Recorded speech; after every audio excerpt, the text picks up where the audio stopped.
Bruchim Aboim, Shem Irgun Shiurei Torah, Moses Bostoner. I'd like to welcome everyone to tonight's shir, everyone participating here in person, as well as those participating through the hookup with Torah Conferencing Network throughout the United States. I'd like to give big shakar to Mr. Shimon Lefkowitz for sponsoring tonight's shir, Le'ili Nishmas Oviv, Rabbi Shol Ben Yitzchak Doiv, Halav Sholem, who is a supporter of Irgun Shiurei Torah as well. I'd also like to give a shakar to the Weinstein, Mr. and Mrs. Mendel Weinstein, the family, Le'ili Nishmas, Klonimus Kalmenberg David, and Yitzchak Isaac Ben David. I give a shakar to Mr. and Mrs. Yitzchak Klug for the support to tonight's shir, Le'ili Nishmas Oviv, Ramosha Pinchas Ben David, Isha Itka Bas Yaakov Menachem, Isha Chayroch Chol Bas Yaakov Menachem. And to the Cohen family, Le'ili Nishmas Rus Bas David. Nishmasam Tzuru B'Tzara Chaim. Tonight we have the cover to have with us the famous Rosh Yeshiva, Rabbi Yaakov Bender Shlita, Mechanech for many years, came to be Mechazakos and speak to us on the important topic of raising happy and obedient children. I'm going to cover the call on Rabbi Bender for tonight's Rosh.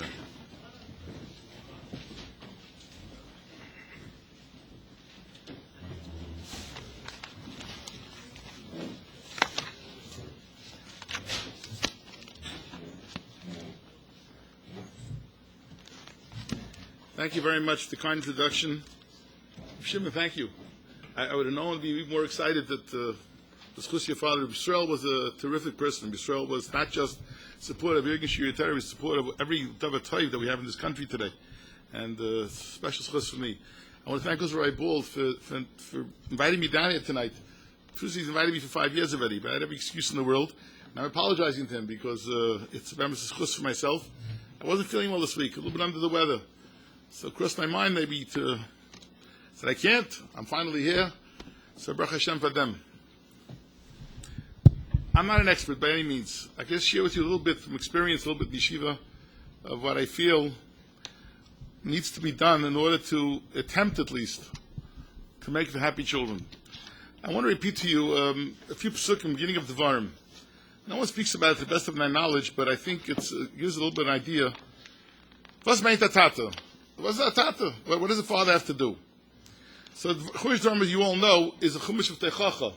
It's rebuke. HaKadosh Baruch Hu became upset with Klal Yisrael, and Moshe Rabbeinu was repeating all of the things that went on in the Midbar with Klal Yisrael.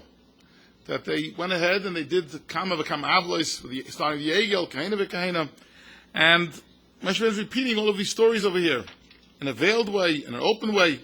Then we have Pasuk in the beginning of Dvarim. We have Pasuk Tes.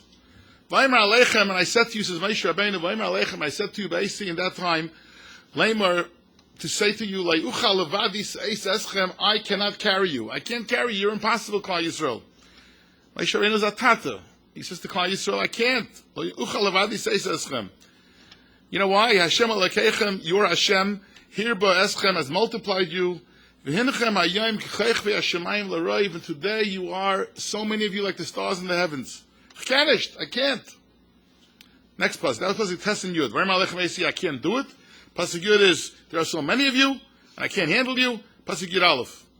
Hashem l'kei v'seichem Yosef alechem gachem elef lamim. HaKadosh Baruch Hu should multiply you 1,000 times over, and there should be many, many more of you. Vivarech eschem. He should bench you. Kasher diba lachem. He promised you that you'll be so multiplied. No one will be able to count your children. What's tutzurda? Hashem is complaining to them, there are so many of you, I can't handle you. And a pasuk later he says to them, there should be many more like you. Sort of like, that pasuk Yud Aleph, pasuk Yud Beis. Eicha esalavadi, one of the only pasuk that we read, Lashon of the Eicha, Eicha esalavadi, how can I carry you by myself? You're impossible, you fight. You made me a very difficult time throughout all the years in the Midbar. You took away my lifelong dream of going to Eretz Yisrael. I can't do it. Pas tutzach. Moshe Rabbeinu is first two psukim is I can't handle you. Then I wish there were many more like you. Then I can't. The answer is very pashut. The answer is I think. The answer is very pashut. Moshe Rabbeinu is the tatav in Klal Yisrael. Moshe Rabbeinu is the father of Klal Yisrael. He's carrying them kisa yanika. So he's carrying Klal Yisrael on his shoulders for 40 years in the Midbar, and he's telling them 1 minute he's telling them off, 1 minute he's giving them musa, and the next minute he's telling them, I love you all. The aside of chinuch has to be a discipline in the house. You want to be to your children. Not so easy, Rabbi Yisai, and by no means am I an expert. Baruch Hashem, I have a wife at home, she takes care of that. But you need to have obedient children. You have to have a discipline in the home. You have to have discipline in the shtub. At the same time, you want to have simchas achayim in the shtub. You want to have a happy place. So you have to be firm. At the same time, one thing not to let go, I'm not taking any chidushim today, is unadulterated, Rabbi Yisai, that your unadulterated love comes through at every given time. My mother, Shalom, who was really, I'll mention her name a lot of times. When it comes to chinuch, I do talk about her because we were young when our fathers, was nifta, and she really raised us. She raised us by herself. And we didn't have much. But she was our mechaneches. I don't remember a single time in our house. As my father, of course, I remember somewhat the early years of our upbringing that my father also was involved in our chinuch before he was nifta. Like I said, a very young person, an unadulterated das. But I don't remember in all the years that my mother raised us that any of us should ever have gotten upset with her. I don't remember in all the years that my mother, anyone should have spoken harshly to her. And the chiddush is not my siblings, the chiddush is on me. None of us got excited. She did chinuch, I think, in the way, and she once told me the following thing. He says, chinuch is all about the following mashal, she said to me. When you walk into a glass factory, the olden days, you saw it once in a while, many people say they see that in the old-fashioned, I mean today's factories which are neat and clean and so on. You walked into a glass factory, what do you find on the floor? There's glass all over the floors. When you walk into a printing shop, which you don't see today either, everything is automatic today with computers. And I remember the stores in Borough Park. Shmuley Goldstein, Allah Bashalom, what a wonderful person he was. You walk into the store, there's always, wherever you walk, there's papers on the floor. It's the meaning of a printing shop. Doesn't mean a printing shop. He says, when you're working with raising children, be careful not to let the children be on the floors. When you're working with children, it needs no hes chadas. You can't take your mind off them. Everything you do has to be thinking of the children and what could be best for them. And you can't stop for a second. You don't want to step on glass. You don't want to step on paper. You say you don't want to step on children. And that's what she drilled into us. Really, she told us this all the time. Because most of us went into chinuch. All of us went into chinuch. And she spoke about this topic. So how do you do it? We took Mr. Maisa. There are a lot of no-nos, really, which is very easy for me to speak about. And there are very few yeses. Yes, we already spoke about one major one. The yes that we spoke about is the idea of giving them the avod, no matter how upset. My mother, Shalom, I'm telling you another chiddush now. I don't remember, I asked my siblings the same question, that she ever gave any of us a single patch. Now that's, we were young. Never ever, I remember before my father was nifta, a single patch ever. It was enough that the ava and the love was so great, she was our best friend. Now, best friend, doesn't that breed chutzpah? No, it doesn't. Because I don't think any of us ever spoke with chutzpah to her. I think the key aside was that she knew that the minute she shows her displeasure with us, which, believe me, I mean you certainly plenty of times, we knew we'd be terribly devastated and disappointed. That was enough. She built up the relationship to be one that it shouldn't have to be with meanness and screaming and yelling and having things thrown around the house. Not necessary at all.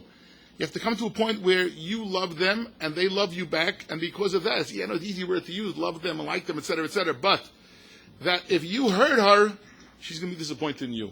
And that's it. How did she do it? She did it purely with lessons every minute of every single day. Let's talk about opportunities. We have opportunities opportunities all the time to chinuch. We don't take advantage of the opportunities in chinuch. We don't really do what we have to do in taking advantage of chinuch. I was sitting with my nephew, who's here tonight, so I remember the story about his mother, my sister, Shalom. This is like my sister, brother, sister, Nifton. Sister, she should be benched.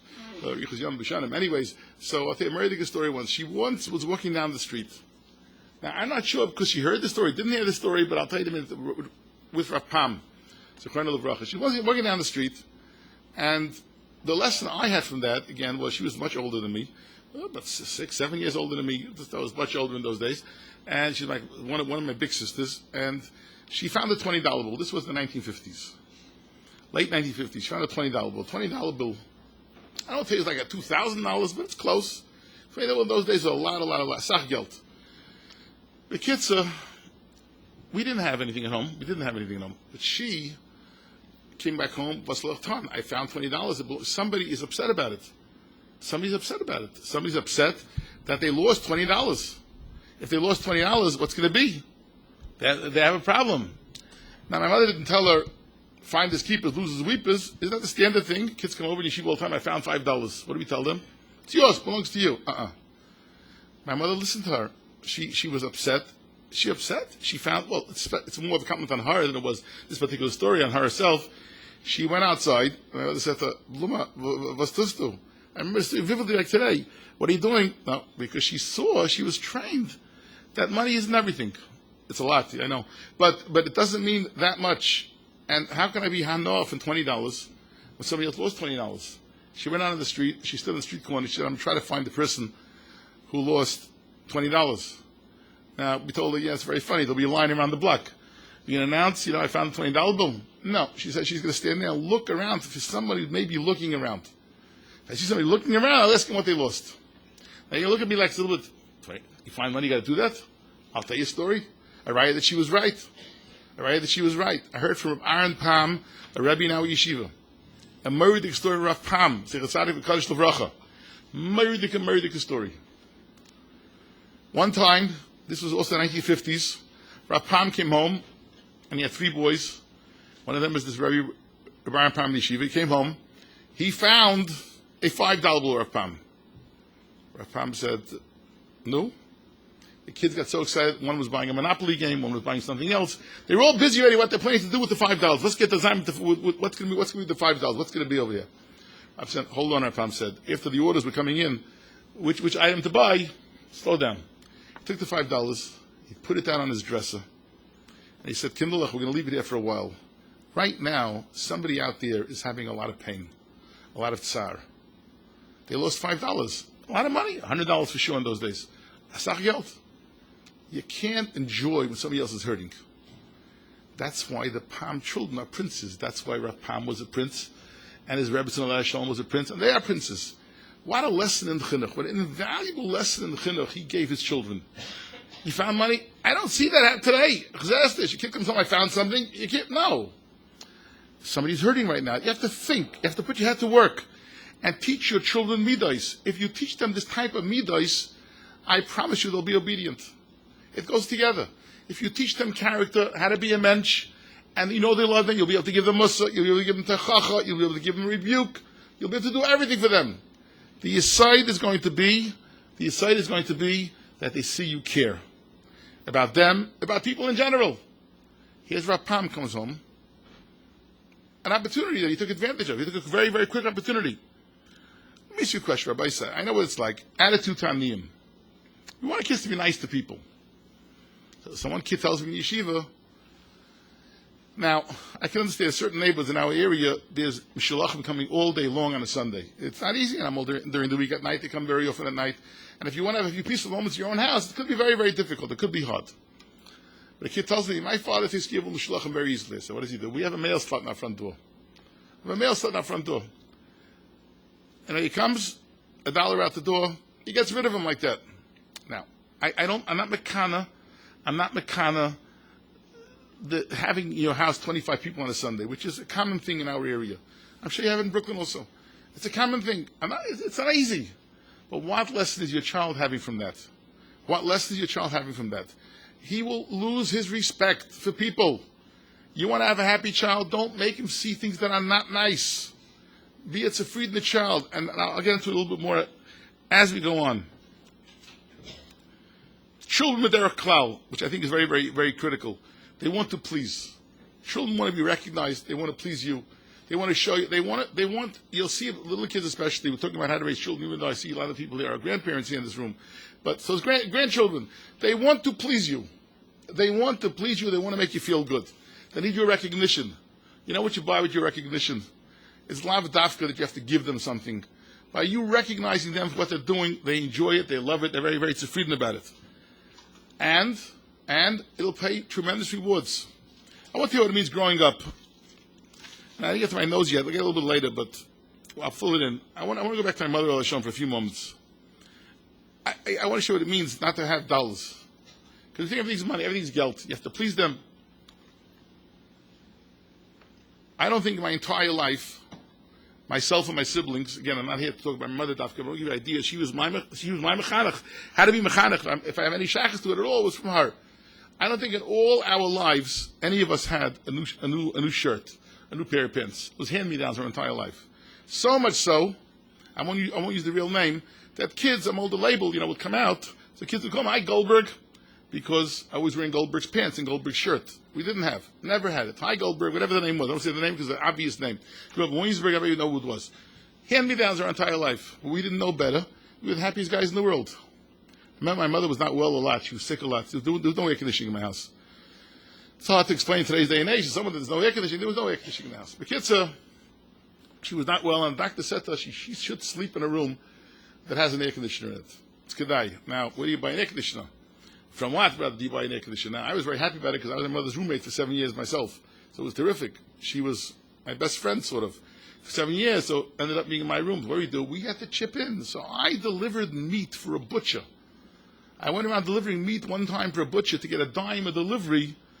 I was so happy I could do this for my mother. Now, why? Because I know my mother will be pleased. She'll be tzufreden with me.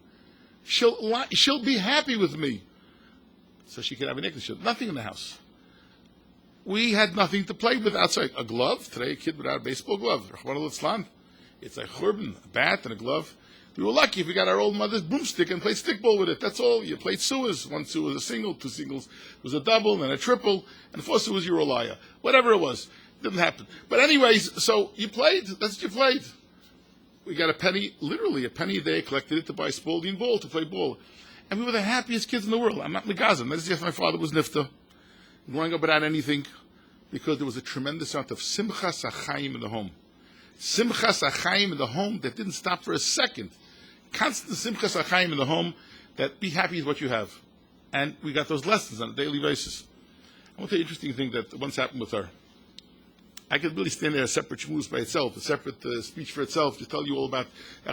This was the gemayis we saw in our home, which you could do in your own homes. Remember one time, from offending anybody's sensibilities, and please Michael me. Remember one time with the story. I remember one time. I used to go visit my mother every Friday. I used to go to the also when I lived in Flatbush. I was able to go very often to her. So I used to visit my mother. Place 2-3 times a week at night, late at night. She was up very, very late. But Fridays was with the kids also, even in the short winter days. I'd pile the kids into my car, and we'd make a nasiya, we'd make a trip, and we would go to Flatbush. Potato kugel, wonderful, a babi, potato kugel. And the kids would go upstairs to play my sister Lara Sholm's toys. Chaim Epstein lived, they lived upstairs, she lived downstairs, and it was a wonderful time for my kids. But the lessons you have in your house, Rabbi Yisai, the lessons you have, and I'm telling you to look for those eitzes. You don't got to be Iluyim, Rabbi Yisai. It's every second taking an opportunity. So what happened every Friday? The kids went upstairs to play. And when it was time, I sat with my mother for an hour and a half, whatever it was, in the summer a little bit longer. And there was time to round them up. I said, Kindlech, let's go. Kindlech, it's time to go. And what they do automatically, the kids were then, probably 8, 4, 6, 10, 8, 6, and 4, and they lined up to give my mother a kiss. Good Shabbos. They came downstairs from upstairs after playing. My mother says, Yankel, Gerais, go out with the kids, not now. I looked at her a little bit. This was, kids all knew. Go over to Bubby, give her a kiss, thank her for the potato kugel. Whatever, the normal things you do with a grandmother. Yankel, Gerais.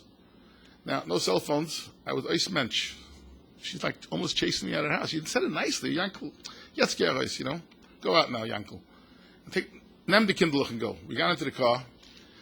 I couldn't wait to get home to ask her, Mommy, what was wrong? What was wrong? Was given? So she says, so I got home. I said, Ma, what happened? What happened? It's not like you. The kids, it's a special moment for the kids. When they said goodbye to you, it was wonderful. He says, yeah, you didn't see.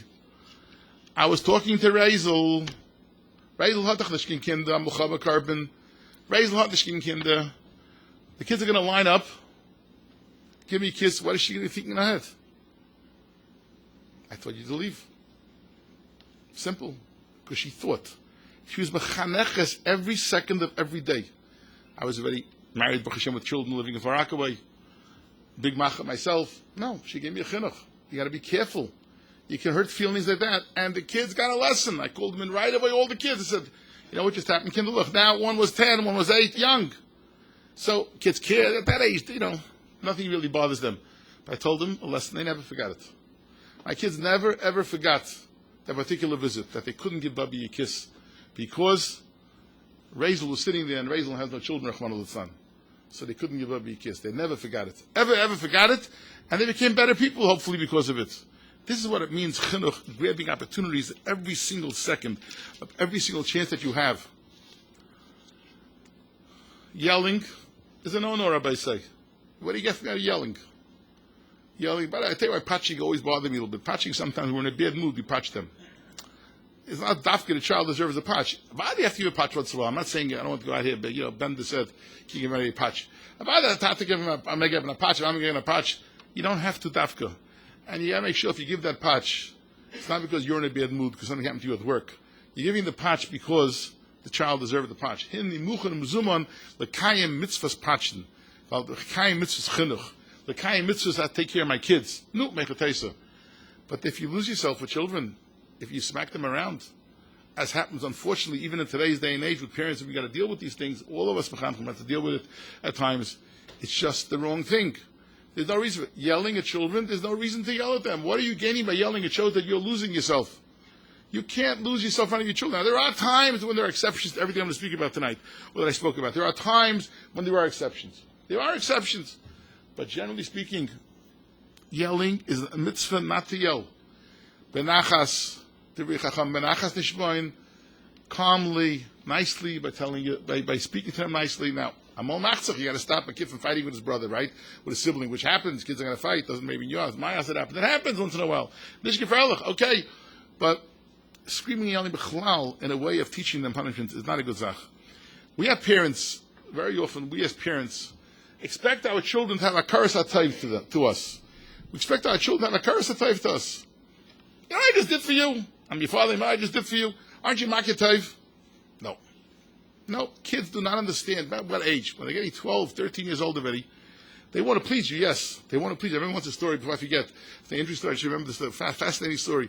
I used to work at a camp. I still go there, but I'm only there for Shabbos.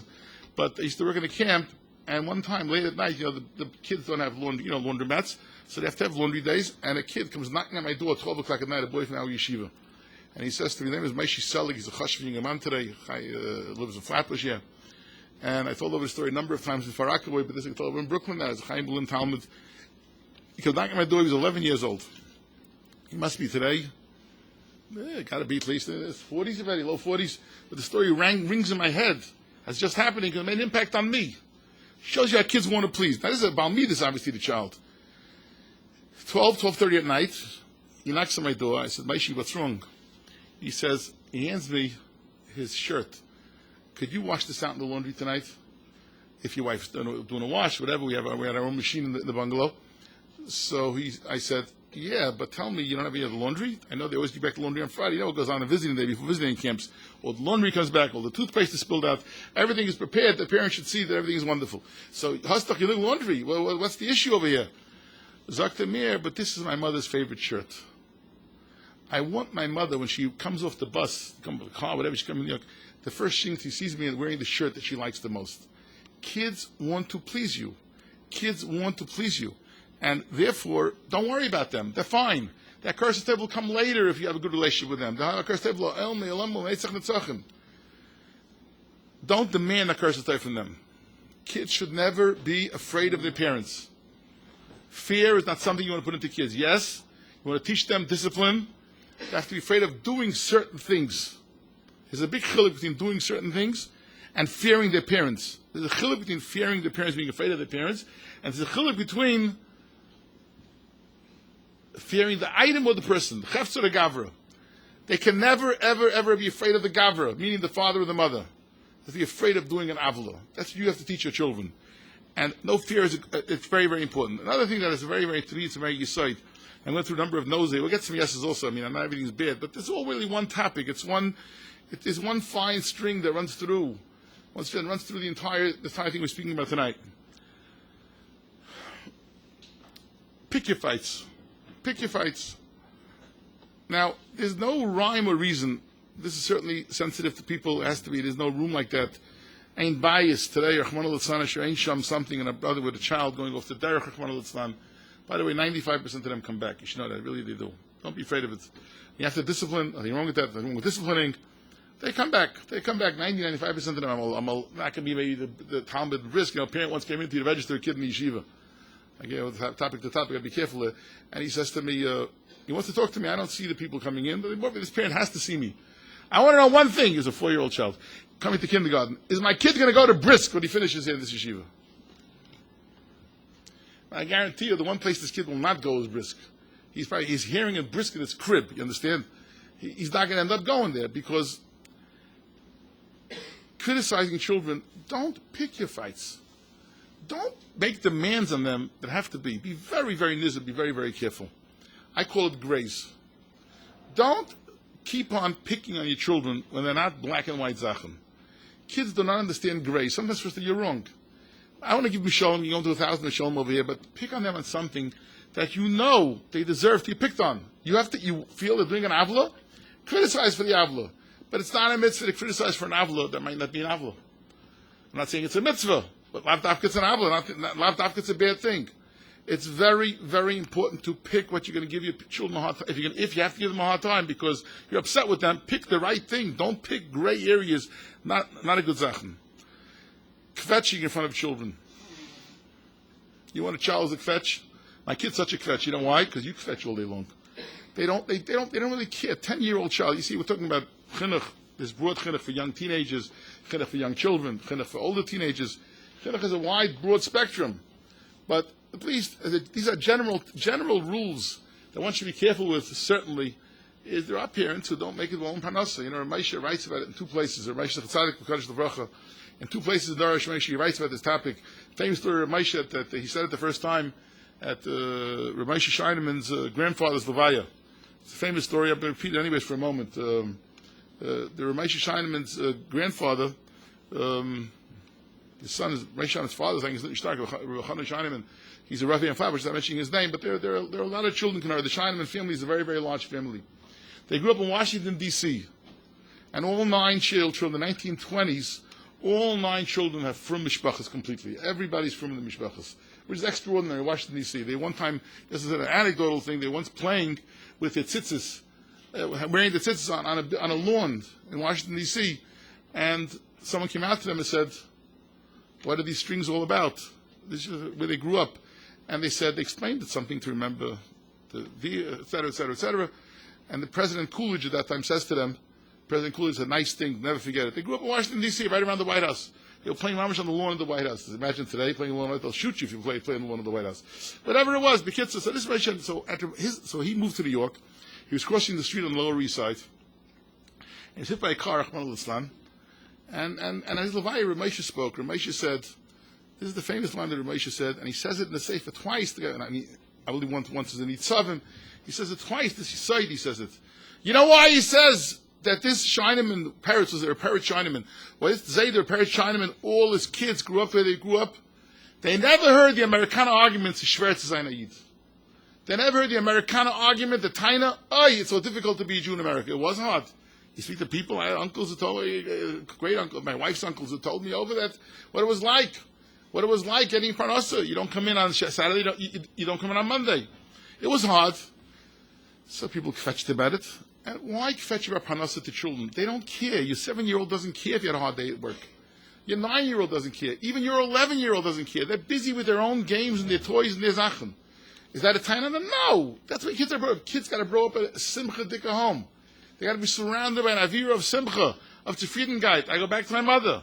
My mother was an almana for 30 years. During those 30 years, she was an almana. She didn't forget about my father for 1 minute of one day, ever. And yet, we had simcha all around us. She didn't show us. Wherever we came into the house, there was simcha zachayim around the home. Who didn't love coming into our home? And she was an almana, moving amila, completely, with every very inzicht. She was living with my father when she was nifta 16 years ago. Completely. How's that with simcha? No stira whatsoever. Not a steer with the simcha whatsoever. There was simcha in the shtub at all times. There was times of crisis. There were times of problems. There were times there wasn't any money to pay a bill. There were times, so she had to take care of it. But not in a way of kvetching to the children. The children saw simcha at all times, simcha zachayim at all times. Zufriedenkeit, Menschlichkeit. Parents, forgive me, if your child doesn't get 100 on a test, it's not important. Not important. There are parents, now when I speak for you about parents, I'm not only thinking this is the Darchei Torah parent. Most of our parents are really wonderful. Well, they're watching on the screen, they're all wonderful. All the parents are wonderful, but there are a few here and there. Anyways, marks, who cares? There are parents who will go to their children. I hear this constantly wherever I go. You didn't get 100, kid was 95. You didn't get 100. Yo, what are you talking about? You want your kid to be a healthy child, a normal child. You could demand excellence. Nothing wrong. You got to learn when you learn. You got to learn. You got to learn with your father. You got to learn with your brother. You got to learn. You got to be. You could demand excellence. Yes, and you have to demand excellence. You want your kid to grow up to be very, very strong. Did you get 100 on a test? That's the way you measure success? There are strong Talmidim. There are weaker Talmidim. There are kids who try very hard and can't get 100 if they're Rachmanis of those children. There are good Rebbeim out there who make sure that a kid who tries very hard gets his hundreds. But you as a parent have to just encourage your children.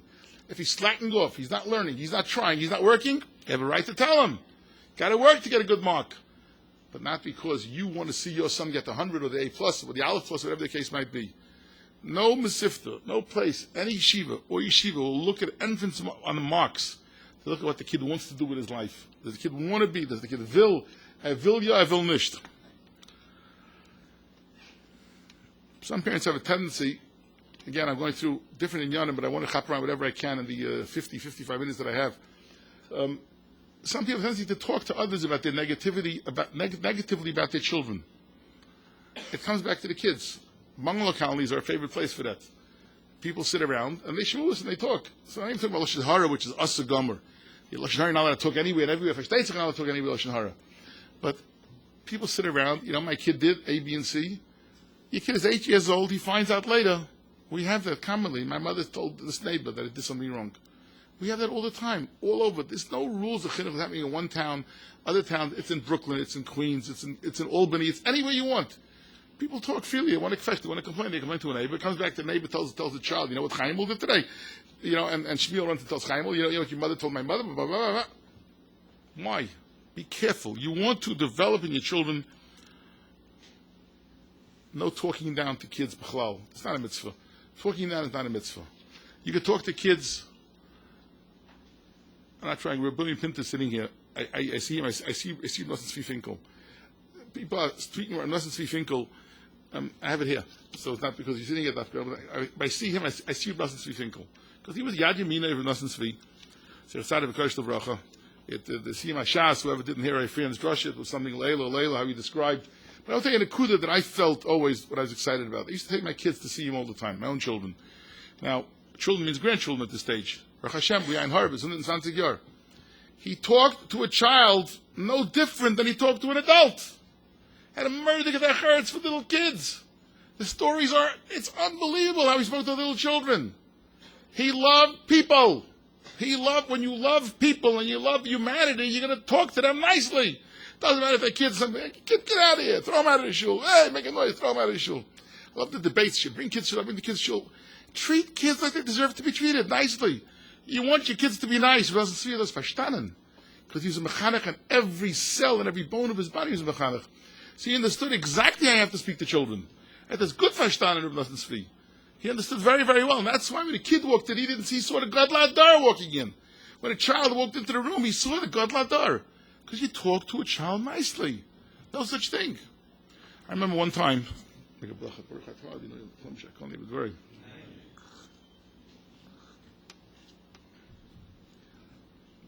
can't imagine this today, today's day and age. Rabbi Yaakov Kamenetsky lived in Williamsburg, where I grew up. 3 bachim in the 8th grade, I one of them, were big machas. We decided something is bothering us about Torah V'das. And we had a legitimate taina. Something bothered us very much. And no one was listening to us. In those days, a kid, forget about it. He slammed the door on you. It wasn't like today. My father was a little bit of ahead of his times, my father, Chronel Avrocha. He was a little bit ahead of his times. I got to tell you a nice story. I remember a few days ago. I'm sorry. I'll go back to Rebbe again. There's a gentleman in Washington Heights, a very chashuv Rabbi, lives in Riverdale now, Mo Marks. Good guy, Mo Marks, no? Momax told me once, Momax is a wonderful, wonderful person. He's a grandparent now, Yeshiva. He told me that my father saved his life as a Ben Torah till today. It's Erlich Yid. What happened? He says that his father, Momax's father, decided to send him to Torah V'das when he's going into 7th grade. With his brother, I think. His brother, younger than him, a year older, I don't remember. And they're both going to Torah V'das. They dreaded the day. Traveling from Washington Heights. When we went to Torah V'das, that was Kamat Yeshiva that everybody went to. There were 2,000 Talmidim in Torah V'das. It was a humongous yeshiva. And people traveled from Far Rockaway, from Washington Heights. They're from all over. Crown Heights, the Chavkiret. And the Mark's children were told by their father, you're going to Torah V'das. They've been getting on the A train till West 4th Street, switching to the D train in those days, the F train, and then taking the J train. Every day, an hour and a half each way. They dreaded it. We all traveled the subways. I did it for 7 years as a bach when I was home with my mother. I never was in a dormitory in my life, everybody say. Greatest 7 years of my life.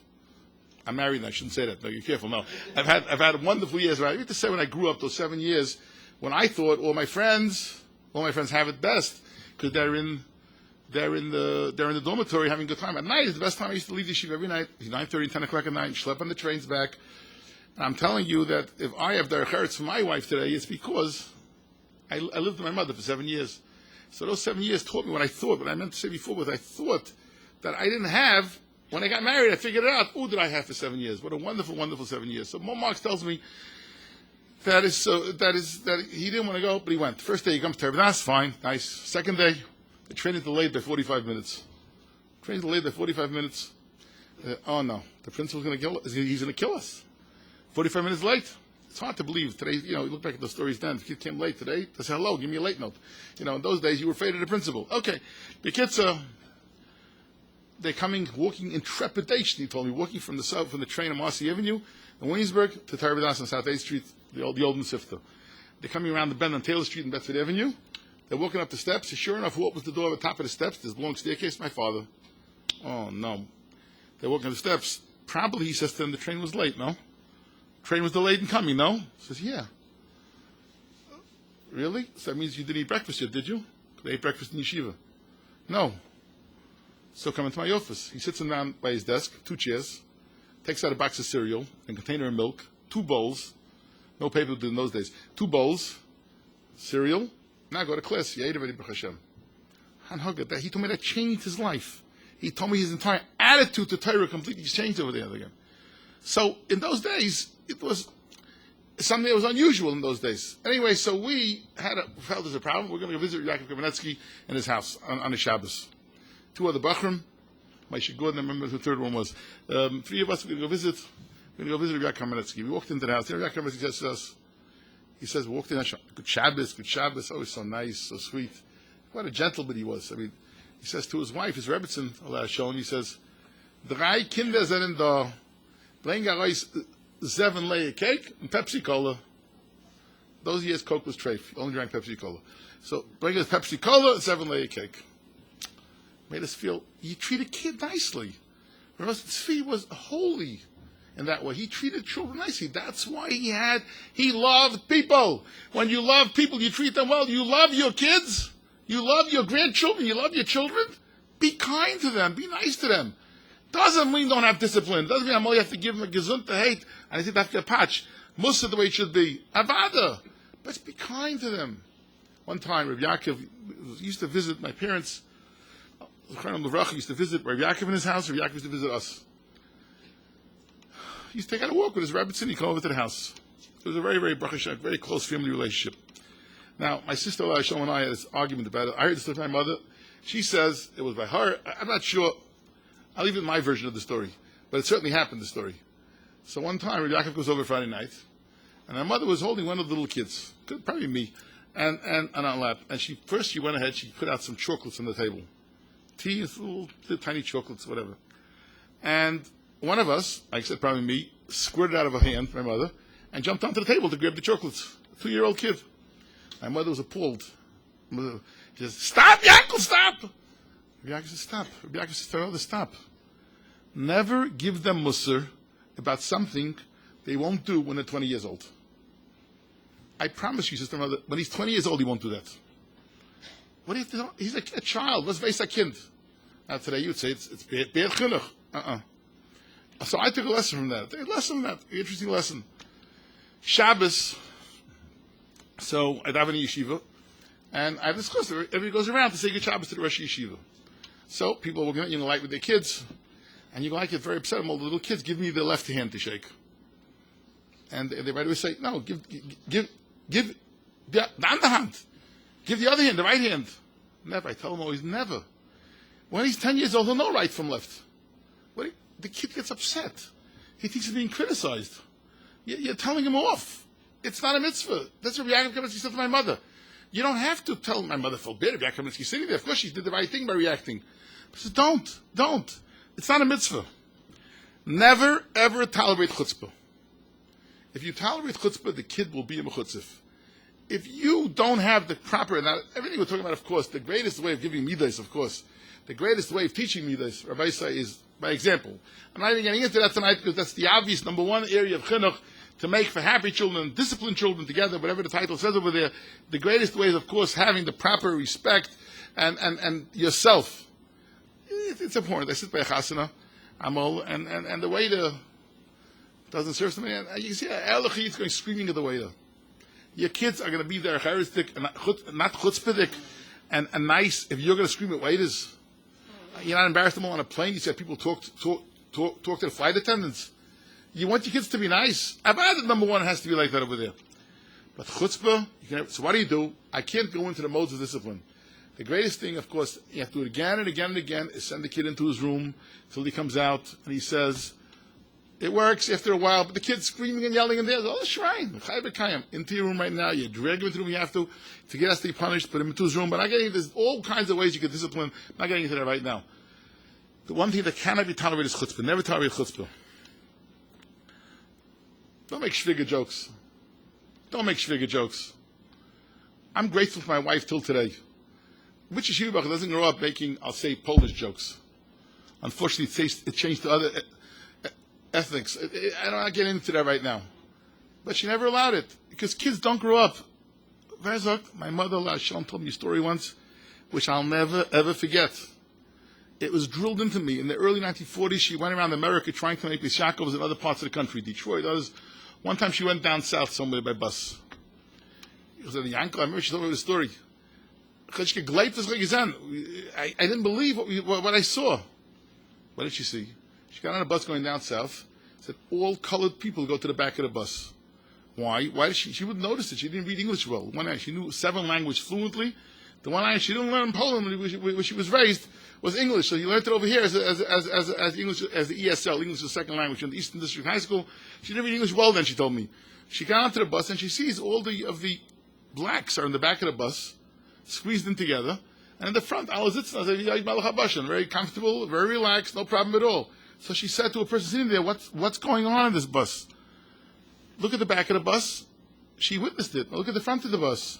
So the lady says, what, don't you know those colored sit in the back of the bus? My mother told me this was the lesson she gave me from a trip to build a Yeshiva down south. I used to mention about it. She must have said it with us many times to us kids. You don't. You want your children to be nice. If you're going to make Schwarzer jokes, pardon me, you're going to make Polish jokes, pardon me, you make Schwiger jokes, pardon me, it doesn't work. That my wife is more makbar than me, and I'm thankful for it. I'm grateful. I'm the Yeshiva Bach. I came out of Yeshiva. Of course she makes such jokes. Wrong. Because kids don't know how to differentiate when they're young. They get older, they come with their own chachmadik jokes. But whatever it is, be very, very nizar of what kind of jokes you make. Look at the clock. Don't lie, of course not. Rabbi said don't lie. You can't lie. If you lie, children are become liars. That's all. Nothing to talk about. I don't remember my parents ever telling me to go under the turnstile or say you're 5 years old, so you shouldn't have to pay the admission to the park. It doesn't work. It's a few dollars. What are you saving? Kids should lie. I don't have to say this. I push the zach, Rabbi say. If you're going to lie, your kids are going to lie. Plain and simple. Don't do that.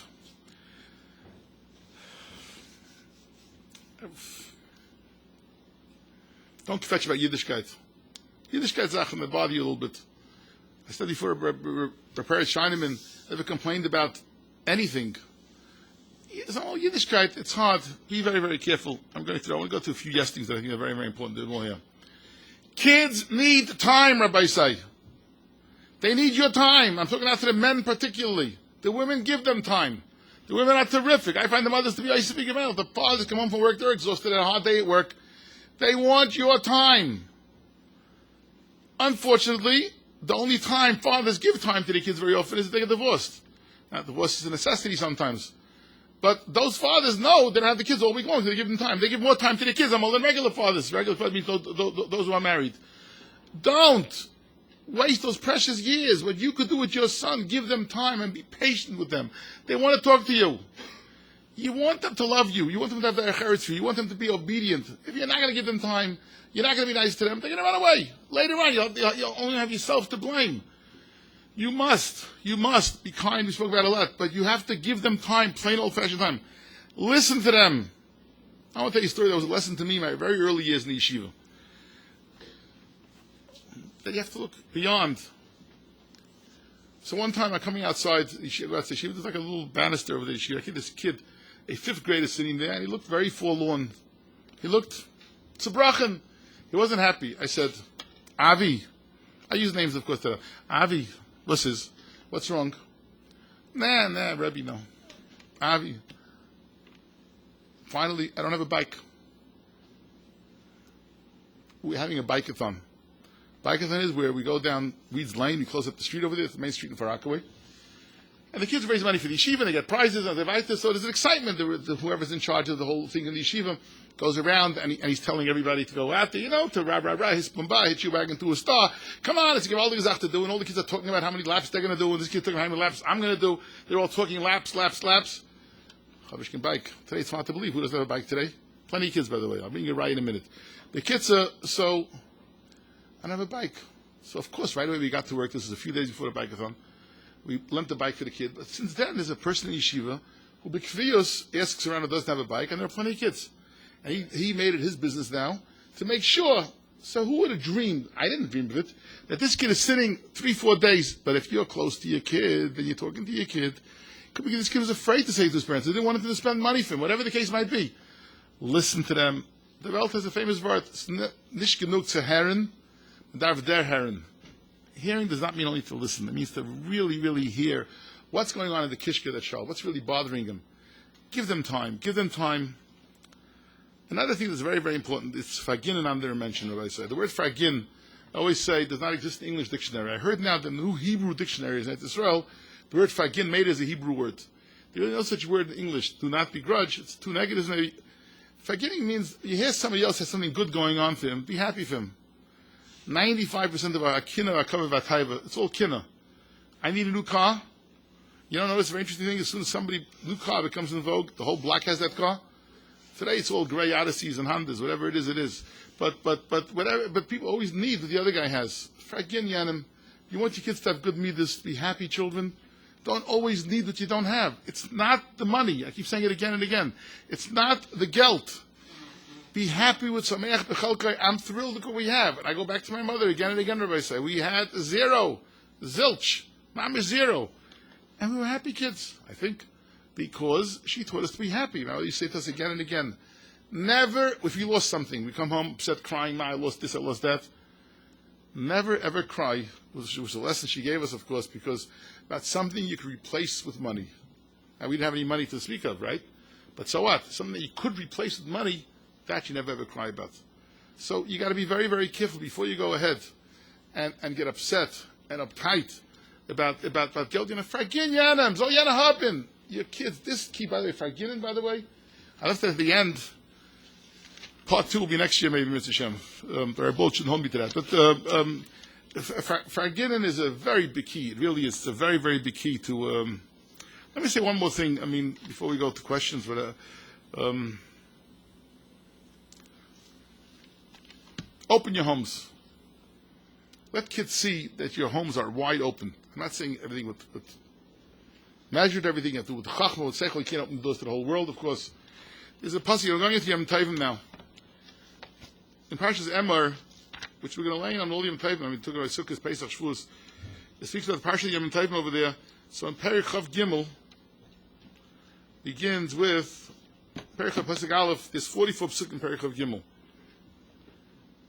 So the first it speaks about Shabbos, 3 psukim. Then it speaks about Pesach. Then about the cutting of the Eimer and Sfira.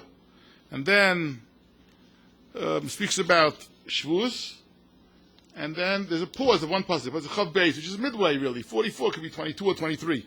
Anyway, you want to look at it. The pasuk Chav Beis is a pasuk. We'll get to it in a minute. Then comes Rosh Hashanah, then comes Yom Kippur, and then comes Sukkot.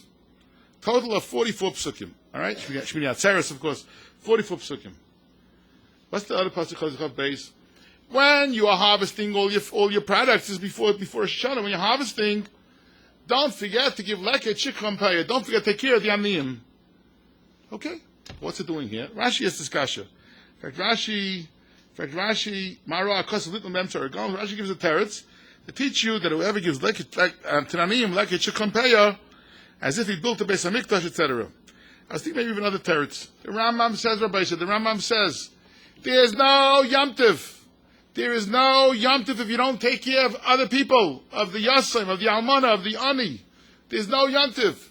He calls it in the Rambam, look, I think it's very Tesvav, he calls it a Simchas HaKeres, Sa'abayich Yom Tov. If all you sit on Yom Tov and you rest and you eat and you have a jolly good time, you don't take care of the Nitzrachim, which is Pashas Re'eh. The biggest bracha in the Torah you have, you want to have good kids? Rabbi side, we just learned it. The biggest Pashas, I should have started with that, the Pashas we just learned. Mir Yeshiva until Thursday, it was last week. Shmuel in his bracha, he says,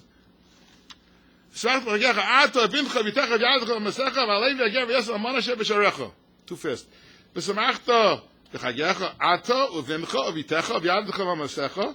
Four of your own, and the Levi and the Ger and the Yasim and the Almana Asher B'Sharach. Zakt Rashi, this is the biggest bracha. You want a bracha for good kids? People run out for brachas all the time. Zakt Rashi, if you do for mine, here, I'm sorry, Zakt Rashi, Arba Shali, Keneged Arba Shalcha, Bincha, Bitcha, B'Avdecha, V'Masecha is yours. Imata B'Sameach Shali, Ani B'Sameach Shalcha. You want to have happy kids? Rashi says, Chazal. Rashi says, it's Zakt Rashi, Tanchuma. You want to have happy kids? Take care of mine. Who's mine? Zakt HaKadosh Baruch Hu. Open up your homes. Open up your homes. We always have guests in our house. Now, doesn't mean, I always say to people, don't have both meals sometimes. You want to spend kids, the kids come home with their sheets. They need your time. One meal, yeah, one meal not. Break it up. One meal, you have your own kids, spend time with them.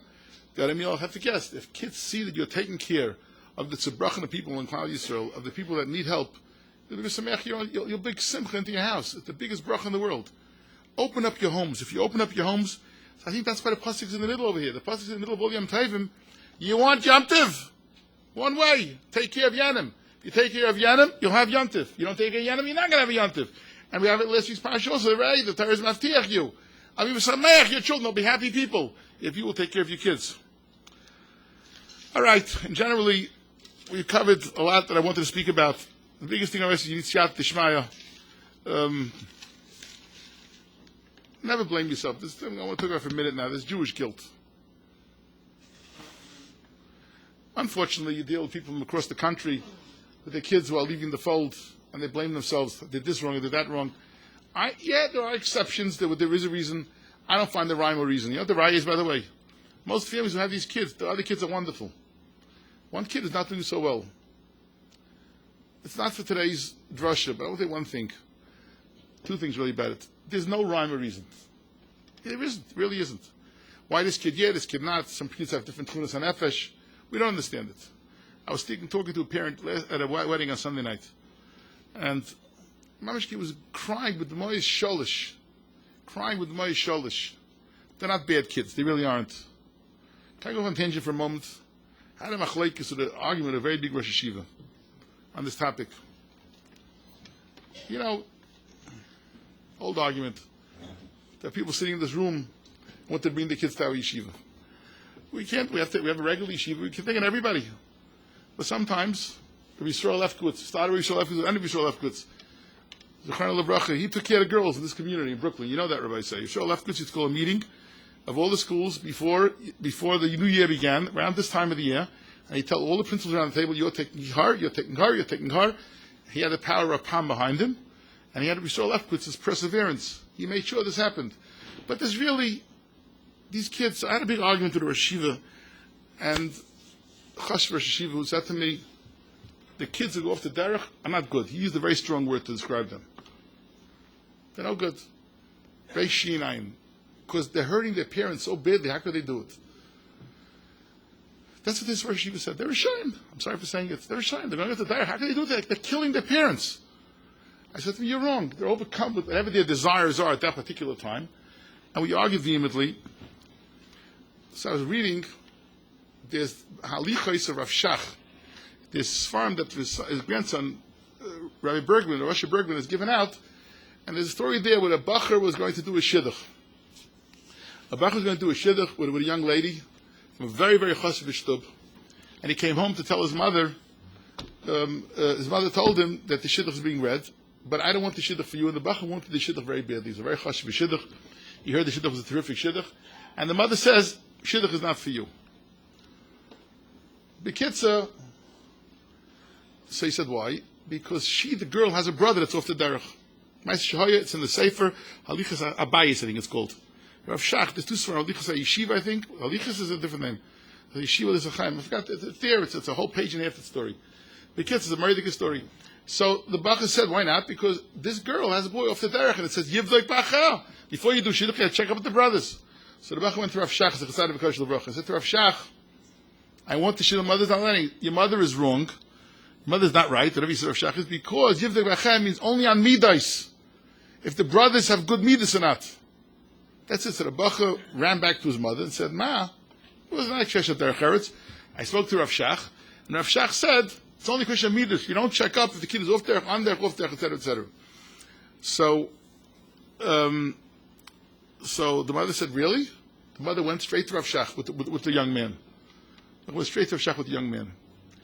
And said to Rav Shach, if it's midas, he's killing his parents.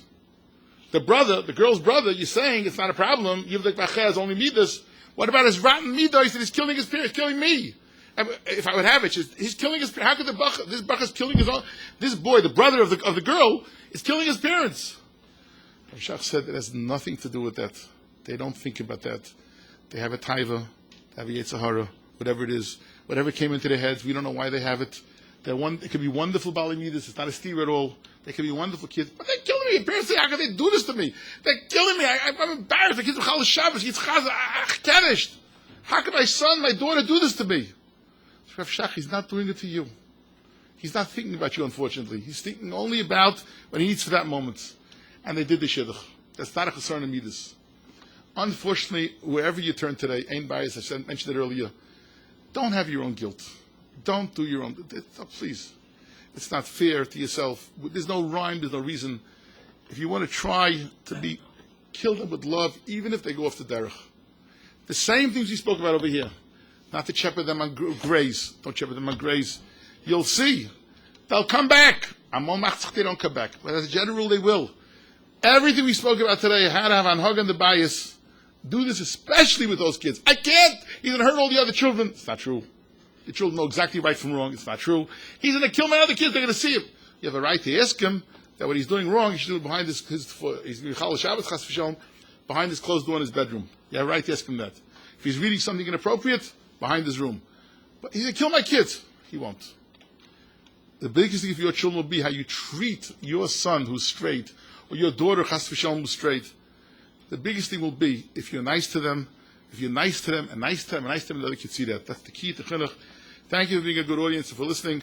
Haslach and bracha. Not much time left for questions, right? Go ahead. I don't know all the answers, though. I don't know any of the answers.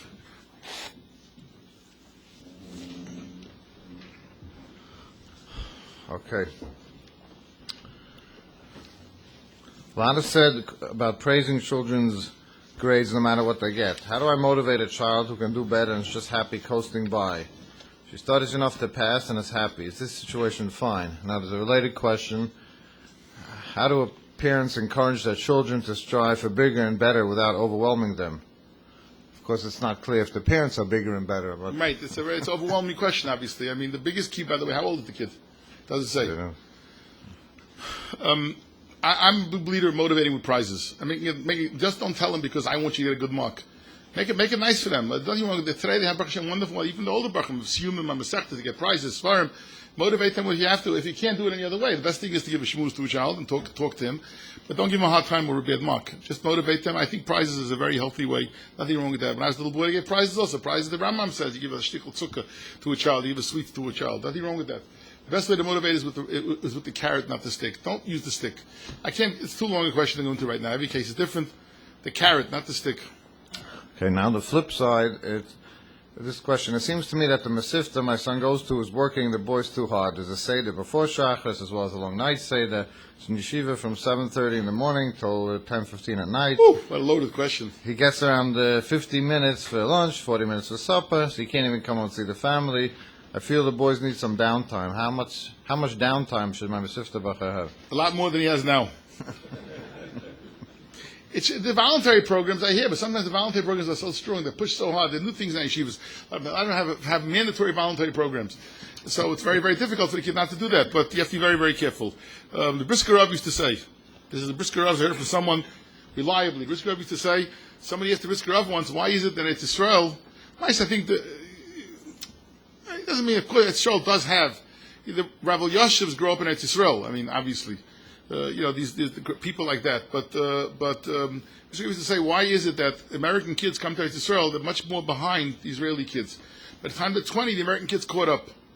The line of the Brisker Rav was not a leichte mensch. Brisker Rav was the Godel and Ehrlichkeit, the Brisker Rav. And he said, let's say, the Spilmers is in the young. If you don't let them play when they're young, they'll play when they're old. And you got to be very careful of that. Obviously, these questions are very hard to answer because different cases, different kids, different times. Depends how old the kid is. The kid is older, you can handle more. If the kid's younger, you shouldn't pressure him like that. Question. Being that our children are faced with enormous nisyonos in today's society, and many are not being matzliach enough in the limit of Torah, for that alone to be the tavlin for the Eitzahara, what would you suggest parents and mechanchim do to help our children and teenagers persevere in the development as Bnei Torah and of their Hashem? So a kid who has issues or a kid stam? Sounds like Torah is the key. I have to say that Torah is the key. Torah is everything.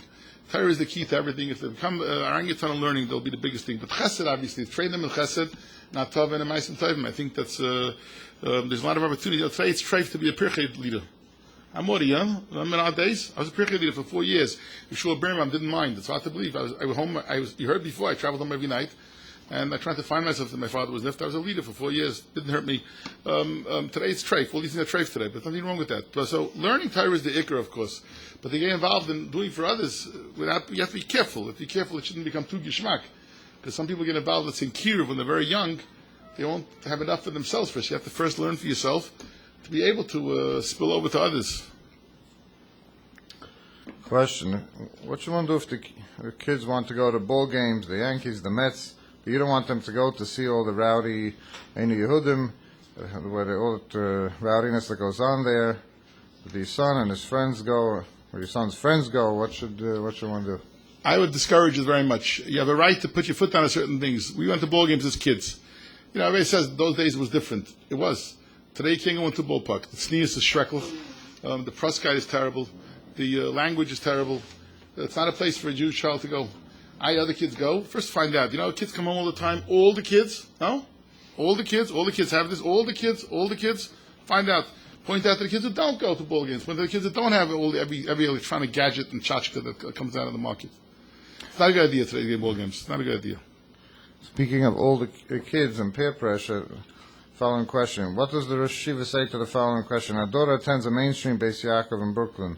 School's led by Ercha people with the good hashkafa. She's in a high school. She has many friends in her class. And the majority of the girls or the friends seem to think it's normal to celebrate birthdays at fancy restaurants, getting their own cell phone with texting, and going to Florida or other expensive trips for midwinter vacation, buying only the top brand of clothing with a famous brand name, no imitations. How can we dissuade our daughter from these practices without isolating her and making her feel that she's that's a mainstream? That's a mainstream Beis Yaakov. We're in trouble. That's a mainstream Beis Yaakov. I want to tell you a story. Not a long story, a short story. My daughter is now married with a baby, Baruch Hashem. She wanted a cell phone. Everybody had a cell phone. Everybody. I said, I'll make you a deal. When everybody has a cell phone in your class, everybody, then you get a cell phone, right? She got a cell phone from me when she was in the middle of the 12th grade. And she went to seminary to Israel. Why? Because until then, not everybody has. In other words, you have a right to say you're different. I don't want you to have all those zachans. It's a very bad thing. There's no question that you're not mechuyev to do all those narishkeiten for your children. If you give them what they need, this really has to do with a lot of drasha that we spoke about before. Question and answer are a little bit almost unfair because you can't answer. Each question deserves a long answer. If you give in to all those things you just listed, you want to repeat them again, that list? No? You don't have to. Birthdays, No, that's right. Trips, the clothing.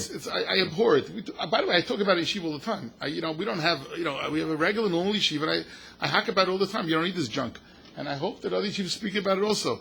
I find it hard to fathom, seriously. I was curious before, that in you'll fill in the blanks, that in a mainstream Beis Yaakov they have what? Clothing, the slowly, fancy clothing, clothing, the trips to Florida, birthdays and restaurants, cell phones. You don't do all of that. You do, your girl's going to end up crippled. They will. I didn't see the questions. Yeah. Rosh mentioned seminary. So the question, does the Hanhol of a school have a right to push the girls to only attend seminary in Eretz Yisrael, and should they make them feel guilty about attending seminary? Hanhola, who does that, should be arrested. If Hanhola says that you can only go to Eretz Yisrael, should be arrested. It bankrupts parents. It's now. Listen, most girls do what their friends do. So how would they? They went to Israel. My daughter went to Israel. BJJ, by the way. Anyway, so but to say only Eretz Yisrael, it's ridiculous. 7 days in America are wonderful. To do that, avla. It's up to $20,000 today, I believe, to send a girl to seminary. Yet most people don't have such money. Who does that? It's narishkeiten. Question: is it proper for yeshiva to give labels to parallel classes, with there being an Aleph class for the top students and the base class for the weaker students? Is it better to mix them so the weaker ones have a role model to learn from? That's a very, very deserves a whole long evening, tracking or not. The problem with tracking is first of all, they shouldn't be labeled, of course not, but the kids are not stupid. Pardon me. They know. They call it themselves Aleph, Beis, and Gimel. We don't have to call it Aleph, Beis, and Gimel. They do. So we don't use this such terminology in yeshivas. No yeshiva says you're an Aleph, Beis. Maybe 100 years ago they did that. You'll go into Dalet class. Okay, but it did that 100 years ago, not today.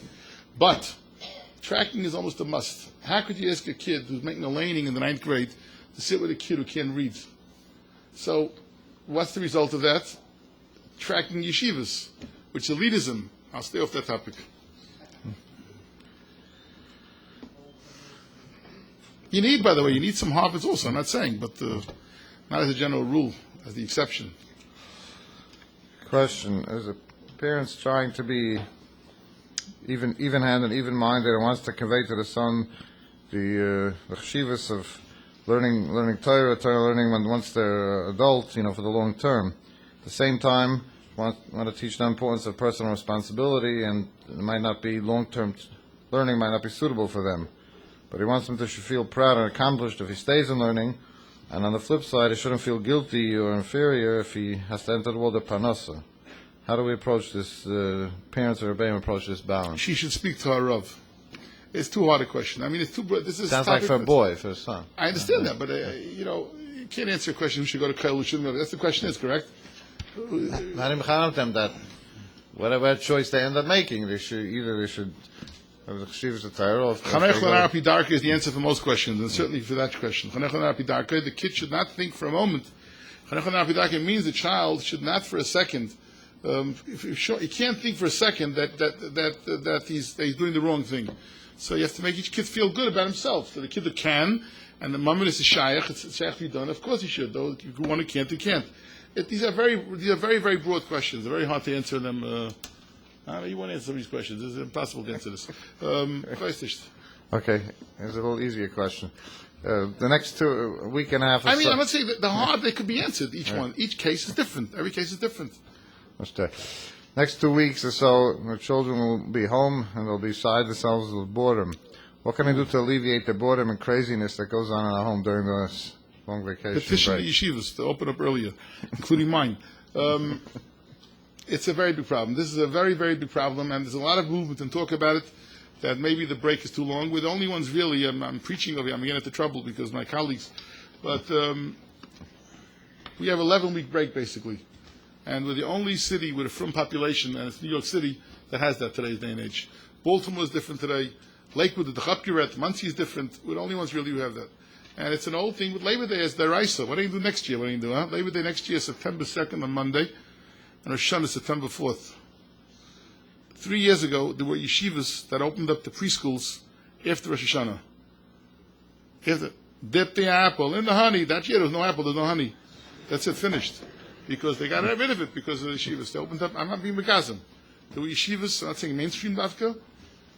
Something has to give on that. So they argue they have to keep the kids off the streets. The problem is the day camp kids. I think the overwhelming population now, the camps are going to day camps. Huge amount of kids are going to day camps now. The question is between day camp and yeshiva now. So I don't know the answer to that. It's terrible. So I tell you, it's even worse when the camps start, let's say July 5th and 6th, and yeshiva ended 2 weeks before that. It's even worse. At least the 2 weeks before yeshiva starts, you're buying clothing, you're buying things for them, you're doing things. They're both no good. I'm almost before the summer. I don't understand it. It's something that has bothered me terribly. I spoke to one Manigador, Mamash. He says he has a hard time. The bungalow colony, the summer home thing. I'm going to come out like a kanoi. I don't sound like a kanoi. I'm not by nature a kanoi, but this topic bothers me to no end. And I'm not a tzaddik, as you see. I'm a regular person. But the powerful lobby, let's call it, the powerful lobby of parents who go to their summer homes, to the bungalow colonies, it's a Yerusha. I said to somebody recently, that means you're back now. I met him in New York, you're back now. He came back all day. He works during the week in the city. He says, no, I'm going back at least 2 more Shabbos. Because until Slichas, you realize next year, again, I'm not the one that changes that. Next year, they're going to be saying Slichas in our bungalow colonies. They're going to be doing that. They're going to be saying Slichas in bungalow colonies. And that's Slichas. I don't know. Rosh Hashanah is going to be already September. Slichas will be August 31st, right? August 31st. So people stay in the bungalow colonies and say Slichas. Why? Because you're Yavar. You can't give up a weekend in the mountains.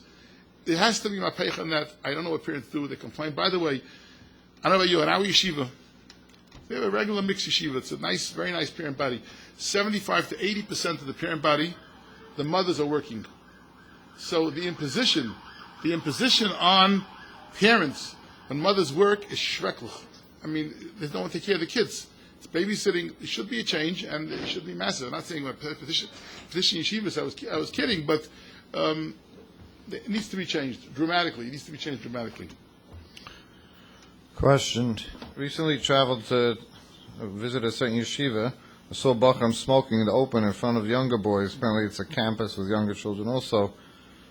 How should we deal with this situation? Go to Danhola, confront them directly?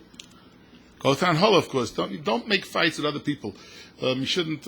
When parents mix in the children's fights, it's very unhealthy. So it's also, in a way, that's what it is also. Today, yeshivas would allow that today in America. Question was written in English. Sounds like it's unusual to me because smoking is a major no-no. Smoking is now. Baruch Hashem, we all smoked as kids. We did, but it was very commonplace to smoke. But today it's a no-no. And Shul Birnbaum says the day the Surgeon General reports came out in the 1960s. Took his cigarettes, crushed them, threw them in the garbage can. That was the Gvura, our Rebbe of Shul Birnbaum. We all heard about it. And so today it shouldn't be. To allow that, it's criminal. To allow older Bachram to smoke in front of a yeshiva with their little children there, it's criminal. I can't imagine yeshiva would allow it. Even in Israel, by the way, where smoking is much more commonplace than it is here in America, it's also today much, much more going down. So in front of yeshiva, G'dayla, that little boys are going to that yeshiva, it's bad for the older Bachram, let alone who don't smoke. It's bad for everybody, let alone little kids. Question. What's the proper way to be madrich sons in Yoni Kedusha? Being regarded themselves, being regarded the street. What's the fine line? Oili mi yotzri, oili mi yitzri. Better not to talk, better to talk. Oili if they talk, oili if they don't talk. Round table. We spoke about that a few weeks ago. At the right age, you got to be very, very careful with young children. If you start making them crazy on the Yonim of Tznius and Kedusha, you're going to have crazy kids. The guy you're done with Seichel and child can understand. There's nothing wrong with a 5, 6, 7-year-old kid told you can't look over there, it's not a nice picture. You can't look at that area, it's not nice. That's simple things, but to go into major work with them on Kedusha, Shmiras Hayinayim, and so on and so forth, you don't want 10-year-olds taking off their eyeglasses. You want it to be normal. There's nothing, by the way, in Chinuch, nothing more important than normalcy. You want to raise normal children. They will develop into Kedaishim and great people if you develop them with normalcy. The greatest Rabbanim Reshivas in the world will tell you do not bring in too much holiness to young children, because if you try to do that and press them on it, it'll cause problems. Be very, very, very careful. Question is once they're older, once they're 12 and 13, that's the... You can talk to them about it. The only reason you can't talk about it, it depends also on kids. Different kids develop younger or later, depends on the children. But it needs something that needs to be spoken about, not in public. Now, there's different major machlokes amongst Rabbanim about now, because of the internet and the junk and the garbage available on the street, whether the old rule of not speaking about things barabim doesn't exist anymore. I spoke to Shul Kamenetsky about it for a long time, a few years ago, because someone in Yeshiva was really wonderful, wanted to give more open shvusin about it, and he said he shouldn't do it, but he made a line what he can speak about. So today, things change a little bit, because of the schmutz out there is so terrible. I don't think there was a dir, again, I didn't live 800 years ago, but I don't think there's a dir ever, that kids have to face the challenges of today. And so maybe today you got to speak about it, Barab, a little bit, but you got to be careful. But it needs to be spoken about the children 100%. Unless the kid is a tzaddik, he is not affected by it, which there are kids like that. Question. Dealing with bullying, if your child is suffering from a bully in school, or on the bus, or wherever it may be, is the proper way to teach him that he should hit back at the bully to get him off, and then might be causing... then the bully will go pick on the next kid. Today every fight is called bullying. Years ago, two kids had a fight. Today one's bullying the other one. I'm not making fun of it. Bullying is a very nasty thing, not a nice thing. As a general rule, not on the bus. At home, beat the kid up. You don't want to. I would have no problem. In order to tell you, my kid, if a kid is teasing him mercilessly, if my child was being teased, beating another kid, and he's and not on the bus, because that's not good for the other kids, not good for the yeshiva as a general rule. Okay, but if your kid is being bothered terribly, not the end of the world. I know it's controversial what I'm saying now, because it's not going to go away. But if you try dealing with it other ways, with the child's parents, the bully's parents, or the yeshiva, and it didn't happen yet, you want the things in your own hands, and one wallop will take care of it.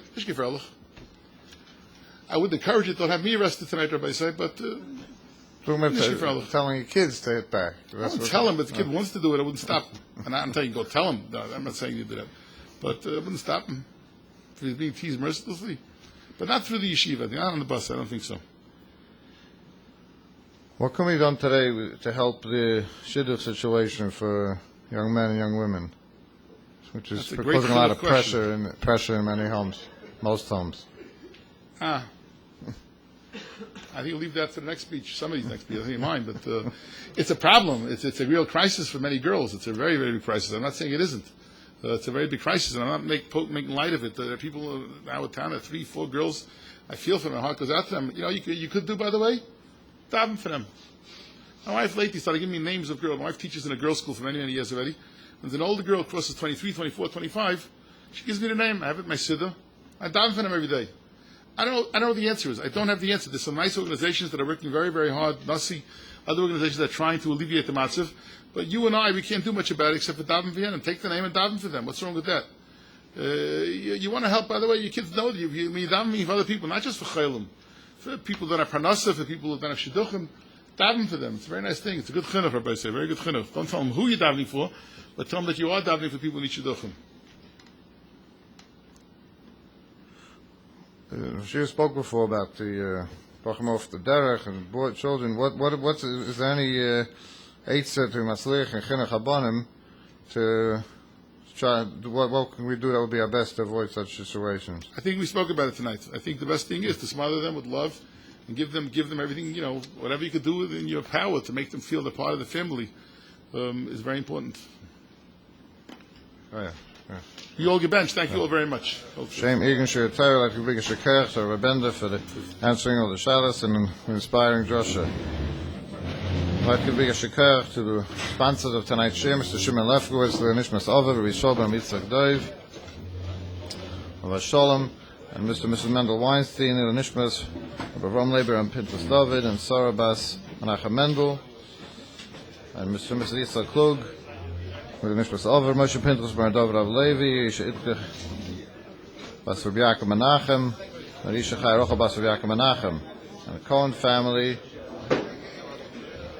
the Nishmas Rus Bas David, Heinish Mosum Tzura B'Tzara Chaim. Vice that is one share left for the summer program, you can still have a schus and be a supporter and sponsor of a share. Come up and contact one of the Askonim. or send email tapecenter@yeshiva.com. In addition, if you have any shalos for tomorrow night shir from Rebelski, halacha shalos, you can come up and write them down or email them tapecenter@yeshiva.com or fax it in 718-686-7713.